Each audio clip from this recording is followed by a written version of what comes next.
આપ જોઈ રહ્યા છો સ્પાર્ક ટુડે ન્યૂઝ સમાચાર મહીસાગરથી મળી રહ્યા છે। લુણાવાડા કોંગ્રેસ ધારાસભ્ય ગુલાબસિંહ ચૌહાણનું કોંગ્રેસમાં કદ વધ્યું છે। ધારાસભ્ય ગુલાબસિંહ ચૌહાણ ભાજપમાં જોડાઈ શકે તેવી અટકળો વચ્ચે તેમને જિલ્લા કોંગ્રેસ સમિતિના પ્રમુખ બનાવવામાં આવતા જ રાજકારણ પણ ગરમાયું છે। લુણાવાડા કોંગ્રેસના ધારાસભ્ય ગુલાબસિંહ ચૌહાણને મહીસાગર જિલ્લા કોંગ્રેસ સમિતિના પ્રમુખ બનાવવામાં આવ્યા છે। મહીસાગર જિલ્લા કોંગ્રેસ સમિતિના પ્રમુખ બનતા જ જિલ્લા કોંગ્રેસમાં હડકંપ મચી જવા પામ્યું છે।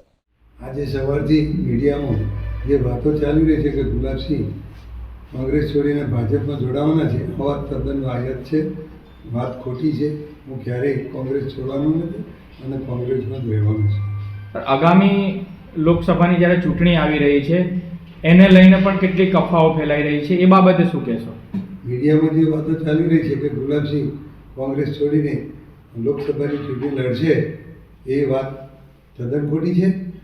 જો મને કોંગ્રેસ પક્ષ અપ કરશે અને ટિકિટ આપશે તો હું એમપીની ચૂંટણી લડીશ અને જો હું એમપીમાં કોંગ્રેસમાંથી જીતીશ તો હું 100% કોંગ્રેસમાંથી ધારાસભ્ય પદેથી રાજીનામું આપીશ, પરંતુ જ્યારે હું એમપીમાં ચૂંટાઉં તો જ, બાકી અત્યારે તો હું ધારાસભ્ય છું અને ધારાસભ્ય તરીકે ચાલુ જ રહેવાનું છે। આવતીકાલે રાજીનામું આપવાનું છે, આપ એવી અફવાઓ પણ ફેલાઈ રહી છે, શંકર ચૌધરી છે તેઓના હસ્તે તેઓની કચેરીએ જઈ અને આપ રાજીનામું આપવાના છો, તે વાત કેટલી સ્પષ્ટ સાબિત થઈ શકે?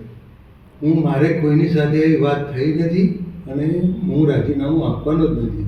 કાલે તો મારે અમદાવાદ ખાતે અમારે મિટિંગ છે, તો 3 વાગે કાલે મિટિંગમાં જવાનું છું। આ વાત તદ્દન ખોટી છે કે રાજીનામું આપશે।